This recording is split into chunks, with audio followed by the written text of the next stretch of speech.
raise your hand, we'll get you the mic. How are we doing today? Good. Not much to comment on, but I didn't say after the game, after the LSU game, it was a good effort by our team. It was a great team win. I think in every aspect of the game we did a lot of good things, whether it was offense, defense, or special teams. But as always, we look and evaluate those things, and we're focused on correcting the things that we could do better so that we can continue to improve as a team. It's good to see that we had a couple players, Ryan Kelly and Adam Griffith, players of the week in the SEC. You have the players of the week for us: Derrick Henry, Kenyon Drake, Ryan Kelly, Cam Robinson, and Reggie Ragland, Dylan Lee, and Ashawn Robinson on defense, Tony Brown, Minka Fitzpatrick, and Adam Griffith on special teams. So, anytime you have an emotional win, you got to get your team to respond the right way and make sure that they're focused on what they need to do to play just as well the next week or better against a very good Mississippi State team that's, ranked and is a very, very, very good team. Dan Mullen has done a really good job there. They're a very physical team. They're well coached. They play well in every aspect of the game.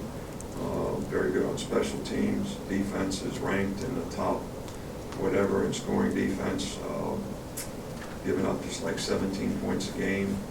They're very physical on defense. They do a lot of things, create a lot of problems. Offensively, Dak Prescott has been playing there for a long time, has a lot of experience, does a really good job of executing their offense. And certainly his pass efficiency has been, and their ability to pass the ball effectively to go with their running game has been, something that is going to be a real challenge for us. He can also run the ball, and he's one of the leading rushers on their team. And they have several really good receivers. So this is an outstanding team, all the way around. And this is not the time for anyone to think that, okay, just because we had what some would call, a big win, that there's any reason to think that the next game is not the most important game that we need to play. And everybody's got to focus and get prepared to do the best job to play even better in that game. Okay. We'll start in the middle with Cecil. Coach, I guess this is a two-part question, but first, the general improvement on special teams, is that something you've seen coming over the course of the year? Well, we worked really hard, on it. We were disappointed early on in the way, our specialists performed, as well as, the way our teams performed. So I think our specialists have improved and gotten better and done a nice job for us the last few weeks. And I actually do think that we've gotten better on special teams as well. And part of that special team success, you had a blocked PAT. Is that a move that Ashawn actually practices, or he just spontaneously jump over it? No, I think that, we do a lot of beach sort of rush, inside, which we try to get really low and have three guys penetrate and, break the gaps. And we've been pretty good at getting that kind of penetration. And he's always one of those guys. And LSU guys kept getting lower and lower and lower to where they were almost, cutting to the ground. And I'm not saying there's anything illegal about that, but I think he just decided that if that guy's going to be that low, I'm just going to pop over the top. So it's a surprise to us. Right here with Mark. Ryan Kelly got recognized by the SEC, but how the entire offensive line looked when you broke down the film? How would you grade their performance? Well, I think that, we played better. To have two guys being recognized. Cam Robinson played probably the best he's played all year. Ryan played pretty well. I'm sure, the other guys gave great effort, played with great toughness, and there's things that we can improve on, and that's what we'll be focused on. But when you run the ball as effectively as we did against a team like that, that's a good defensive team. I think you have to be pleased with that part of it. But at the same time, you see things that we could do better, as well as, we need to have a little better pass protection, not have negative plays, and I think the more we can eliminate those plays, the better off we'll be in the long run. Back left with Matt. Nick, 2 questions. First of all, with the safeties, with Gino and Eddie, how pleased, how happy were you with just how they did in the running game and their tackling? Well, I think the front 7 did a really good job in the running game, and I think those 2 guys, when they needed to, run support or fill gaps, they did a nice job of it. We were concerned about the fact that, we gave up a couple big plays in the game, which we need to do a better job of. And, those are the kind of things that you don't want to compromise, which I talked about last week, and worried about playing the run and, not being in the right spots when they try to throw the ball over your head. So, a couple of them we weren't lined up on. We didn't get the calls fast enough, which is partly our fault, as coaches. And, a couple other times we just didn't execute the way we needed to. And second question, I'm not sure how closely you followed the Missouri situation, if at all, but just as a coach, how do you handle a situation like that? How would you handle a situation like that if there's an issue that comes up that players are passionate enough about that they're talking about going on strike? Well, I really don't want to. I don't really, first of all, know a lot about the situation there. I haven't followed it. I don't know a lot about it. I will say this, that, we always respect our players, and, when they feel passionate about something, we're always going to listen. But, one thing I can say in general, as a program, as a person, as an organization, we always believe in equal rights for, all groups, and we would continue to support and promote that, with any group on our team. So that's really about all I can say about it, because I really don't know a lot about it. Over here with Aaron. Yeah, given the amount of carries that Derek's had the last couple of weeks, do you lighten his reps during practice at all? And you mentioned Bo Scarbrough. Could he possibly help with that going down the stretch? Well, we're trying to develop more and more players, to be able to get in there and play some. Derek, I don't think it was our plan to have him carry the ball 38 times in that game or any other game. But, when he's going well and he's running really well, it's kind of hard to take him out, especially in critical times in the game. Kenyon got his bell rung a little bit at the end of the game, and he was having a good game as well. So, we'd just rather not put an inexperienced guy in a situation like that.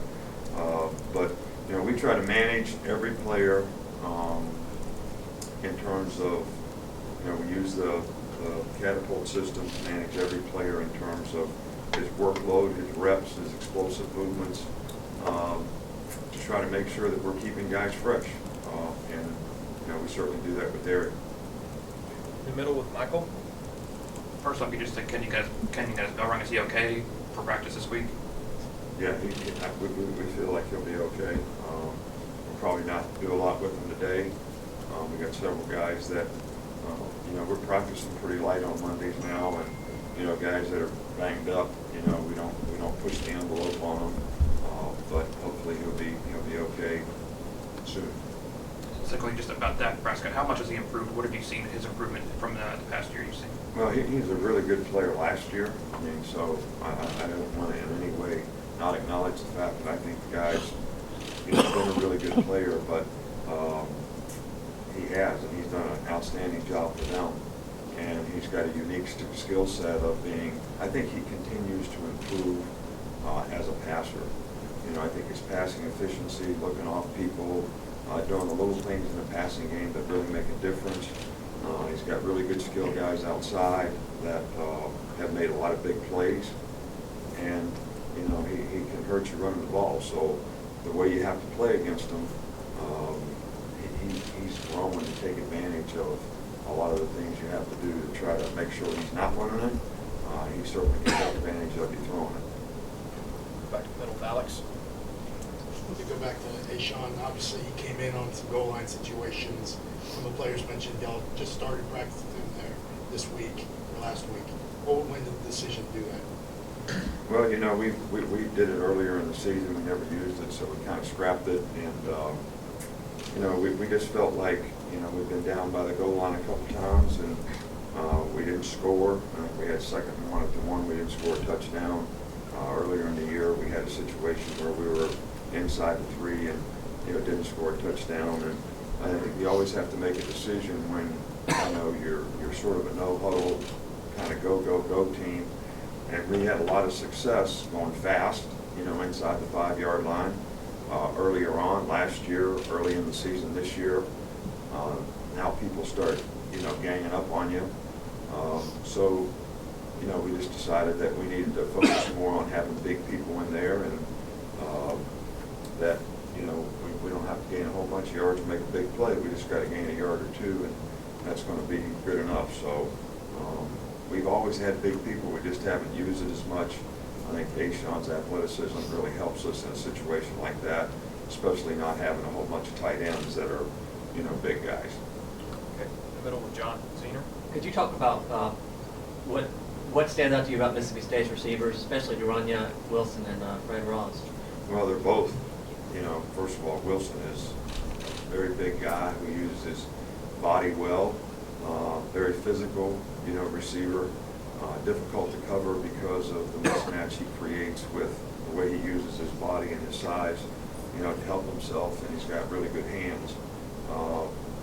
You know, number 8 is really quick, completely different type guy, really good coming out of a break, runs really good routes, and, you know, he's had 51 catches or something this year, so he's obviously been a favorite target, but he's a difficult guy to cover. But these two guys in combination are, you know, really two outstanding wide receivers. John Talty will stay on that side. You mentioned Mississippi State's defense earlier. They've got a new defensive coordinator, Manny Diaz, but a guy that's been there in the past. Just what have you seen from his defense this year? Maybe what, if any, differences from what Jeff Collins used to do? You know, Manny's always been a well-respected, you know, defensive coordinator, and we certainly have a tremendous amount of respect for him here. You know, they always play physical. They do a lot of things on defense, which creates a lot of problems in terms of adjustments, you know, pressures, fronts, blitzes, you know, that type of thing. Usually creates a lot of negative, you know, yardage situations, which they've been able to do this year. Get people behind and down a distance, which is not what you want on offense.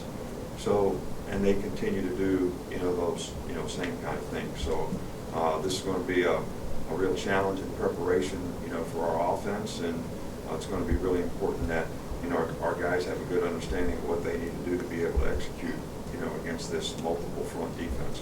Back in the front with Dwayne.